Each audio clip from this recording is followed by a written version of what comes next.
Julia Young, Juliayoung.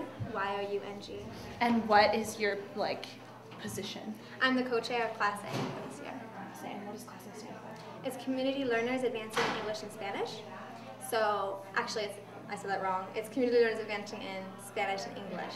Okay. So that makes the acronym Class A. And essentially, it's just a tutoring program. So we match the students with the Aramark and Bon Appetit workers, and they're able to compare their English skills and Spanish skills to help the Aramark workers and the Bon Appetit workers improve their skills, their literacy skills in both languages. So we're having luncheon today, especially just to unite them and create further relationships and help them feel more comfortable with each other in the learning environment. Mm-hmm. So the way it works is you match a student with one worker? Yes. Mm-hmm. Okay. We compare availability and also their literacy in both languages.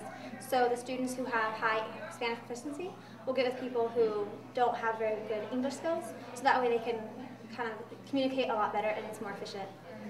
How much Spanish does a student have to participate? This year we don't have any requirements because a lot of the students here, well, the Spanish workers who are being tutored, they have high English skills, they just can't read or write typically. So a lot of the students who don't speak English are actually more beneficial to them because this way they stick to speaking English and are able to further advance their skills. So we do have a lot of workers that aren't able to read or write in either language, so then we do need people who have higher Spanish skills, and that way they can learn to progress further. And it's a lot more helpful for them when they have someone who can speak their language, their native language, in the teaching environment. But typically, about half the students, I would say, have high Spanish skills and half don't. So. And where do they usually meet? They all meet according to whatever's most easy for them, because the workers usually only have 1 hour to be tutored because it's their lunch break. They're not given extra time to do this. So they typically meet either where they work, so in the dorms or in the cafeteria, or somewhere on campus. But it's all arranged according to the student and the worker. And it's volunteer both ways. sides. Can you think of one success story that stands out in your mind about the others? I wouldn't say there are specific people because they're all successes. Within one semester, people can go from not reading or writing to doing both. And just in one semester, just from meeting twice a week for an hour each session.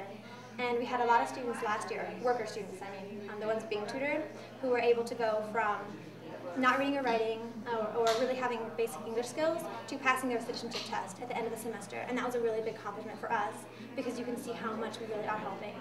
So that's so great. And could you point out a student worker that I could speak with that I don't speak Spanish very well, or really at all? Sure, I would speak with Efrain.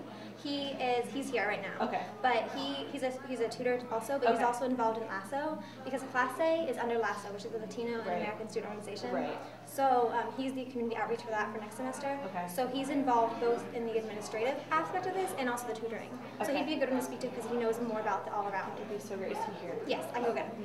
Will you point him out to me? Sure. Thank you so much. No problem. I really appreciate. Oh, actually, spell your email address out for me, and I'll shoot you an email. Okay, it's julia.young@american.edu.